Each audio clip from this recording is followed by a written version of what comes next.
Hi, it's me, Dave Crane. I want to share with you what it's like to be in the audience at an event, because most people are used to that, but when you're speaking at an event, you have to appreciate the fact that lots of different things are happening. There's lots of different groups of activities, not just what you see from the actual seats. So for instance, while I'm here, and I'll show you what the audience will be seeing, they'll be looking at this big stage. I'll stand here so you can see what they'll be looking at. I'm going to be on this stage. I'll be there for the best part of 12 hours, bringing on speakers, doing activities, running games, doing some motivational stuff, taking people on a journey from A to B. So by the end of the day, when we get to that, we're at fever pitch, and they're raring to go, and will be a call to action, and we'll run off and do crazy stuff.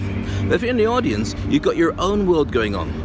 You've got your phone, you've got your catering, you've also got your social media. You might be getting calls from family and friends saying, where are you? Can you do this? Can you get shopping? Can you get milk on the way home? So you've got your own world going on. So my challenge is to make sure that these guys here are also engaged enough with us to stay.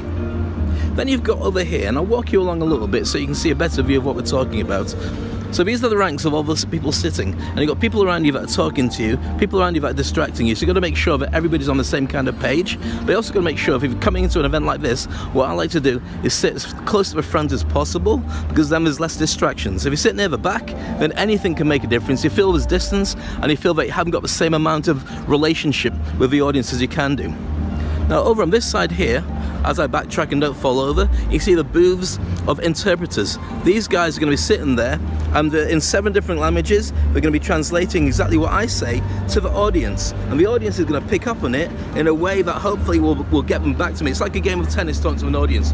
You get the ball up, you serve it, they take it, they serve it back to you, you serve it back, and it's a to and fro process all the way through. If you don't listen to it being served back, and you keep talking, you'll lose them. And if you lose them, then they'll just zone out. So then everything else you do after that will have no relevance, because they won't be paying any attention to you. So you've got to make sure you pace it the right way.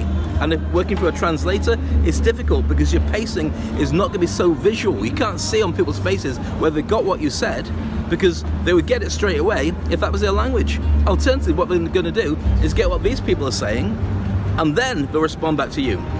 That second delay, 2 seconds delay, maybe in some cases 10-second delay, can be crucial towards whether you feel that you're getting the job done or not.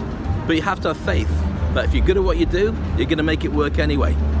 And probably the most important team is the one that many of them actually have taken a quick break before we actually start the whole thing going. And they're going to be along here. And they're the sound and light crew. Now they've been here for the last 2-3 days setting up the entire room. Unsung heroes. These are the guys that climb up to the top of the scaffolding and put things right and get all the lighting correct and get all the microphones in place, and their job is to make sure that everything runs properly, and in fact it's to make me look good as well. And if they don't make me look good and I look terrible, they can do that very easily. So you got to make sure you're friends with these guys. If you're not friends with them, they can bury a gig, or they can have a gig that works and bury you. So whenever you're running an event, it's a team.